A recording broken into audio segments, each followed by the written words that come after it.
18 मार्च 1877 England और Australia के दरमियान तारीखी मेलबर्न ग्राउंड पर 2 टेस्ट मैचेस की सीरीज का आगाज हुआ। ये क्रिकेट की दुनिया की कदीम तरीन सीरीज है। इसके पहले टेस्ट मैच में ऑस्ट्रेलिया ने इंग्लैंड को 45 रन से शिकस्त दी। अगले टेस्ट मैच में इंग्लैंड ने हिसाब बराबर कर दिया और सीरीज 1-1 से बराबर हो गई। इस वक्त इसका नाम एशेज सीरीज नहीं था। इसका नाम एशेज सीरीज कैसे पड़ा, यह भी एक दिलचस्प कहानी है।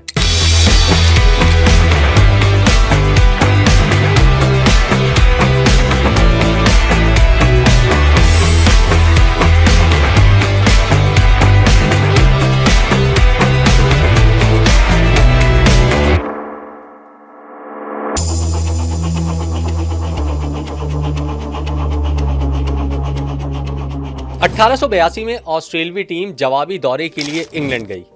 ओवल के मैदान पर इंग्लैंड को सनसनीखेज मुकाबले के बाद 7 रन से शिकस्त हो गई।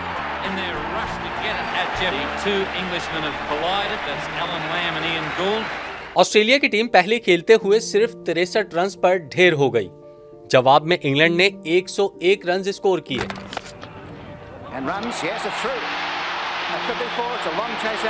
ऑस्ट्रेलिया ने दूसरी इनिंग्स में 122 रन बनाकर इंग्लैंड को सिर्फ 84 रन का हदफ दिया। लेकिन इंग्लिश टीम हदफ हासिल ना कर सकी और 7 रन से शिकस्त खा गई। इस शिकस्त के बाद इंग्लिश अखबारात अपनी टीम पर चढ़ दौड़े। एक अखबार ने लिखा कि इंग्लिश टीम मर चुकी है और इसकी लाश जला दी जाएगी, राख ऑस्ट्रेलिया ले जाई जाएगी। इस अखबार की सुर्खी इतनी मशहूर हुई कि इस सीरीज का नाम दी एशेज सीरीज पड़ गया।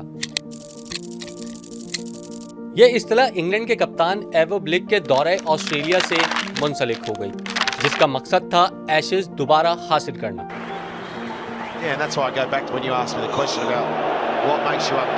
तब से लेकर आज तक इंग्लैंड और ऑस्ट्रेलिया के दरमियान ये एशेज सीरीज मशहूर सीरीज बन गई है। ये सीरीज हर 2 साल बाद खेली जाती है। एक मर्तबा इंग्लैंड ऑस्ट्रेलिया जाता है तो दूसरी मर्तबा ऑस्ट्रेलिया इंग्लैंड का दौरा करता है। ओवल के मैदान पर शिकस्त के बाद इंग्लैंड के कप्तान एवो ब्लिक ने वादा किया कि वो एशेज दोबारा इंग्लैंड जरूर लाएंगे और ऑस्ट्रेलिया से शिकस्त का बदला लेने का ऐलान कर दिया।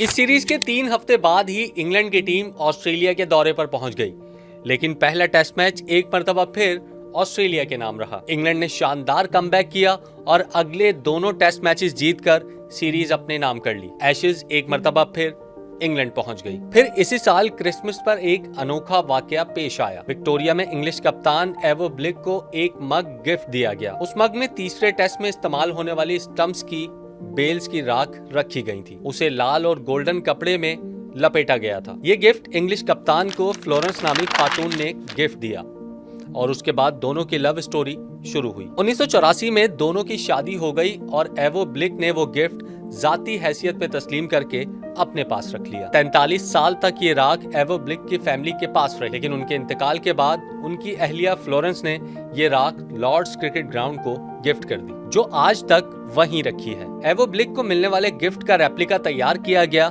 जिसे एशेज सीरीज की ट्रॉफी का नाम दिया गया। एवो ब्लिक को मिलने वाला ये तोहफा 3 मर्तबा ऑस्ट्रेलिया का दौरा भी कर चुका है। उसके बाद सीरीज चलती रही और कभी इंग्लैंड और कभी ऑस्ट्रेलिया मैदान मारता रहा।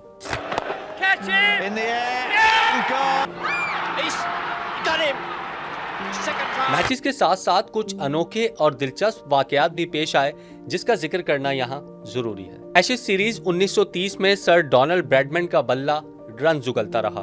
उन्होंने 5 मैचेस की सीरीज में 974 रन बना डाले। इंग्लैंड के पास उनकी बैटिंग का कोई जवाब ना था।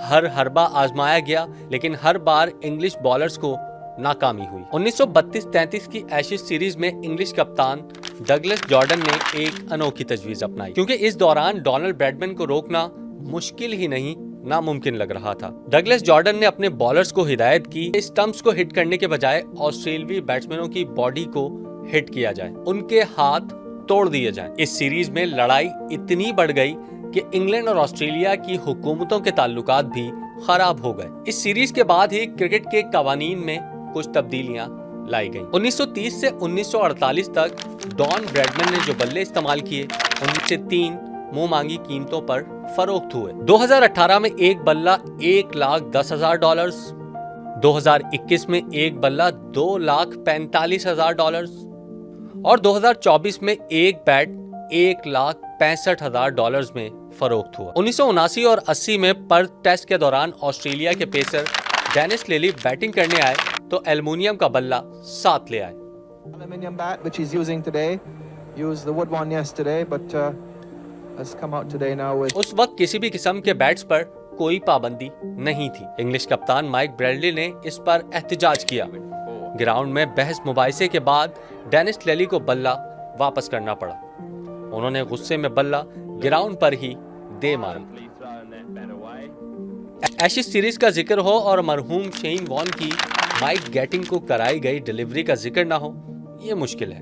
1993 में शेन वॉन ने माइक गैटिंग को जिस गेंद पर बोल्ड किया उसे सदी की बेहतरीन गेंद करार दिया गया। 2013 की सीरीज में भी नाकाबिले यकीन वाकया पेश आया। बॉल स्टीवर्ट ब्रॉड के बल्ले से एज लेती हुई स्लिप में गई, लेकिन अंपायर अलीम डार ने आउट नहीं दिया। स्टीवर्ट ब्रॉड ने भी ग्राउंड से जाने से इनकार कर दिया। ये वाकया आज तक क्रिकेट की दुनिया में याद रखा जाता है। खैर, वाकयात इतने हैं कि बताते बताते शायद रात हो जाए। अब तक इंग्लैंड और ऑस्ट्रेलिया के दरमियान एशेज सीरीज में 346 टेस्ट मैचेस खेले जा चुके हैं। 143 में ऑस्ट्रेलिया और 110 में इंग्लैंड ने मैदान मारा। बकिया टेस्ट मैचेस ड्रॉ रहे। सीरीज की बात करें तो अब तक 73 सीरीज खेली जा चुकी हैं। 34 में ट्रॉफी ऑस्ट्रेलिया के नाम रही, जबकि 32 में इंग्लैंड ने मैदान मारा। 7 सीरीज ड्रॉ भी रही। सीरीज ड्रॉ होने की सूरत में पिछले विनर के पास ही एशेज रहती है। अगर सबसे ज्यादा रन्स बनाने वालों की बात की जाए तो 77 साल गुजरने के बावजूद सर डॉन ब्रैडमैन इस फहरिस्त में सबसे ऊपर नजर आते हैं। उन्होंने एशेज के 37 टेस्ट मैचेस में 5,028 रन बनाए। 19 सेंचुरियां भी इसमें शामिल हैं। बॉलर्स में मरहूम शेन वॉन 36 टेस्ट मैचेस में 195 विकेटें लेकर सबसे कामयाब बॉलर हैं। 143 साल गुजरने के बावजूद इस सीरीज की अहमियत और अफादियत अभी तक बरकरार है। अगर हम कहें कि वनडे और T20 के दौर में टेस्ट क्रिकेट को जिंदा रखने में एशेज ने सबसे ज्यादा किरदार निभाया तो गलत ना होगा। ऑस्ट्रेलिया, इंग्लैंड और दुनिया भर के फैंस इसे भरपूर दिलचस्पी के साथ देखते हैं। इस साल होने वाली एशेज सीरीज का पहला टेस्ट मैच 2 दिन में ही खत्म हो गया। ट्रेविस हेड ने शानदार सेंचुरी बनाकर पहले टेस्ट में ऑस्ट्रेलिया को कामयाबी दिलाई। अब दूसरे टेस्ट मैच में भी ऑस्ट्रेलिया का पलड़ा भारी है। लगता है कि ऑस्ट्रेलिया सीरीज में 2-0 की बढ़तरी हासिल कर लेगा और इस मर्तबा भी एशेज सीरीज ऑस्ट्रेलिया के नाम रहेगी।